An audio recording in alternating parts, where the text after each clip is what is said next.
I mean, some of the research shows that, 90% of the thoughts that we think on a daily basis are the same thoughts as the day before. So if you think that your thoughts have something to do with your destiny, and 90% of your thoughts are the same known thoughts that you're always thinking, then your life should stay the same. Hello guys! People often say, I really want this or that, and they are wondering why life isn't manifesting the thing they have in their mind for the most of the time. But that's the point. If you really want something, you really can't have it. The mistake we are doing is desiring and wanting. It's the way we communicate with life. Because if you want something, you are actually saying you don't have it. Dr. DISPENZA will explain that if you really want to manifest something, you have to already have it in your mind and have the feeling of already having it. You have to make the decision you already have it. Why? Well, everything happens in now. You have to have it right now. Before I leave you with Dr. DISPENZA, if you love his work and you don't want to miss my new videos, hit that subscribe button and the bell button next to it. Enjoy! Because the same thoughts lead to the same choices. The same choices lead to the same behaviors. The same behaviors create the same experiences. The same experiences produce the same emotions. Those same emotions tend to influence the way we think. And our biology, our neurocircuitry, our neurochemistry, our hormones, and even our gene expression is equal to how we think, how we act, and how we feel. And how you think, how you act, and how you feel is called your personality. And your personality creates your personal reality. That's it. So then it makes sense then, if you want to create a new personal reality, a new life, you're going to have to change your personality. And you got to start thinking about what you've been thinking about and change it. You got to become aware of your unconscious habits and behaviors, even how you speak. Then you have to look at the emotions that you live by every single day and decide, do these emotions belong in my future? So many people try to create a new life as the same person. Right. In order to create a new personal reality, you got to change your personality. So the principle in neuroscience says that nerve cells that fire together wire together. Thinking the same way, making the same choices, demonstrating the same actions, creating the same experiences that stamp the same networks of neurons into the same patterns, all for the familiar feeling called you. And you do that for 10 years in a row. Well, you're going to hardwire your brain into a very finite signature because you're firing and wiring that way. And that box in the brain, that becomes our personality, becomes our identity. And by the time we're 35 years old, for the most part, we've done something so many times that the body now knows how to do it as well as the mind, and that's a habit. So we have these unconscious programs of behaviors, automatic habits, redundant emotional reactions, hardwired beliefs, perceptions, attitudes that function just like a computer program. You press go and it runs automatically. So then when it comes time to change, thinking positively is going to do nothing because your body has been conditioned for the most part into a program in the past. So the thought never makes it to the body because the body's on a different program. So how do we begin to influence the body so that the thought actually produces some type of change? So think about it. If you think an unhappy thought, you're going to feel unhappy. If you think you're a failure, you're going to feel like a failure. Once you feel like a failure, you're going to think you're a failure. And people get caught in these loops of thinking and feeling and feeling and thinking, and that redundancy is a conditioning process because all you need is an image or a picture or a thought and a feeling, a response, stimulus response. And so the people tend to condition their brain and body into the past. And so when it comes time to change, you got to leave that familiar territory. And any choice that you make, if you said, hey, I'm going to eat a better diet, I'm going to wake up early and work out, I'm going to do meditation, the moment you decide to do something differently, get ready because it's going to feel uncomfortable. It's going to feel unfamiliar. There's going to be some uncertainty. You're not going to be able to predict the next moment. That means you've left your known biology and you're stepping into the unknown. Now, theoretically, that sounds great, but if the body has been conditioned into a familiar feeling that's in the known, the moment you take it outside the familiarity, it wants to go back to where it's comfortable. So the body starts influencing the mind, and this is where people say, why don't you start your diet tomorrow? Oh, why don't you start working out this evening? You're really never going to change. You're too tired. You have a headache. This doesn't feel right. And this is where people talk themselves out of it, because if they respond to that thought leads to the same choice, which leads to the same behavior, creates the same experience, produces the same feeling, and then they say, this feels right. No, that feels familiar. So going from one state of mind and body to another state of mind and body, you got to cross a river. And the hardest part about change is not making the same choice as you did the day before. Now, once people understand that they're going to be uncomfortable, then the question is, what thoughts do you want to fire and wire in your brain? What behaviors will you demonstrate in one day? And the act of closing your eyes and rehearsing who you're going to be when you open your eyes begins to install neurological hardware in your brain to look like you've already done it. Now the brain, which is typically a record of the past, now becomes a map to the future. And if you keep doing it, the hardware begins to become a software program and you start behaving differently. And then if you can teach your body emotionally what the future will feel like, that means then you're not going to wait for your wealth to feel abundant or your success to feel empowered or your new relationship to feel love. In fact, the moment you start feeling abundant, you're generating wealth. The moment you start embracing empowerment, you're stepping towards your success.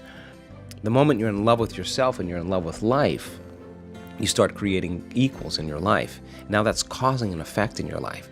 So many people, they already know how to do this, but they usually wait for the worst thing to happen in their life before they get the wake-up call. Many times, when we're looking at a person's brain in real time when they're going through some type of change or transformation, you see this massive amount of disorderliness going on in the brain, like the person is really losing their mind. All the circuitry is coming unglued. There's all this cognitive dissonance taking place. That's the moment they want to quit. That's the moment they want to give up. That's the moment they don't believe in anything. They believe in themselves. That is the prime moment where change takes place right there, because that's the end. They're on the edge there. So it's important for people to understand that if you're going about living every single day in the familiar life that you're living in, and you don't have a vision of the future, then you'll continue to live in routine. And if you wake up every morning and you do the same thing as you did the day before, over time your body's going to be on autopilot. And it's going to drag you into a predictable future based on what you did in the past. And many people lose their free will to a bunch of programs. So then when you sit down and you become conscious of your unconscious thoughts, when you're in the program, you're unconscious, right? So the moment you become conscious of that thought, you're no longer the thought. You're observing the thought, and you begin to objectify your subjective self. You start pulling out of the unconscious program, and consciousness, awareness is the first step to do that. And so many people don't want to light a match in a dark place, because all of a sudden, when they decide to be defined by a vision of the future, they're stepping out of the known. You're going to hear, I can't. It's too hard. It's not going to work. What about this? And those are the thoughts that are standing in the way between that person and that vision. And it has to come up. And if a person has been in the habit of unconsciously complaining and making excuses and feeling sorry for themselves and judging other people, that's their habit. The moment they become conscious of it, now they're out of the bleachers and they're on the field, right? Because now you have to not let that thought slip by your awareness unnoticed. And then if you're living in guilt or suffering or pain or unhappiness, but you live that way every day and it just feels like you, and all of a sudden you become aware, oh my God, I've been guilty for the last 10 years. I didn't even know it. It just felt like me. You're starting to separate yourself from your biology. And so you have to go through the process of unlearning before you relearn. And that 95% of who we are, that is what's stopping us from stepping into a new future. So then if people then are waking up every single day, and I'll think about this, the brain is a record of the past. If you wake up every morning and you start thinking about your problems, and your problems are just memories that are etched in your brain that are connected to certain people and problems and certain objects and things in certain times and places, the moment you start remembering your problems, you're thinking in the past, right? And if every one of those problems has an emotion associated with it, and you start feeling bad or unhappy, now your body's in the past. So thoughts are the language of the brain, and feelings are the language of your body. And how you think and how you feel creates your state of being. So most people then, they start their day in the familiar past. Then they get up and they run through a routine series of behaviors, and their body's now habituated on autopilot into a predictable future. That's the known. So the familiar past, the predictable future are both the known. There's only one place where the unknown exists, and that's the present moment.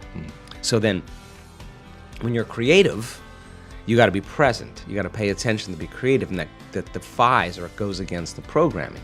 And so then there has to be some type of waging of intention that's greater than those programs. And most people, they get uncomfortable. They'd rather just get on their cell phone or, turn on the TV and watch a football game or distract themselves from that feeling.